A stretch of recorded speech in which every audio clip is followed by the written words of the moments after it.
Hey there, and welcome back to How to Fix Techie. So you just got a laptop, or maybe you're trying to install a game or software, and you're wondering, what are my laptop specs? How much RAM do I have? What's my processor? Is there any graphics card? Well, in this video, I'll show you exactly how to check your full laptop configuration in just a few clicks.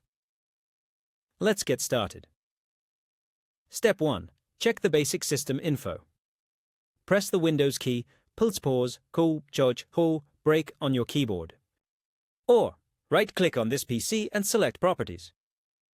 This opens your System Information window.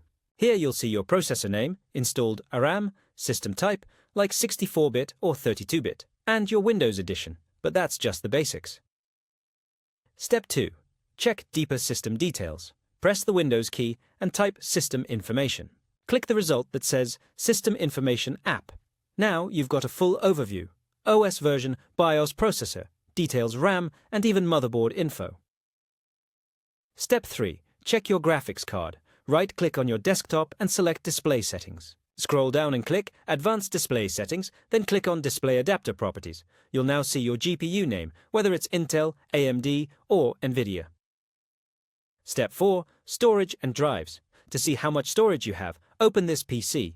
You'll see your drives listed, like C or D, with total space and how much is used. Want a cleaner look? Press Windows key plus R, then type DXDiag and hit Enter.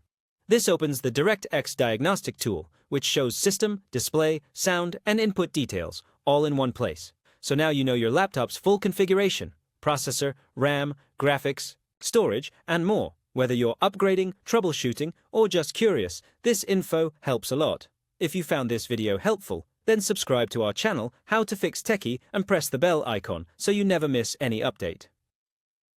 Thanks for watching, and see you in the next tutorial.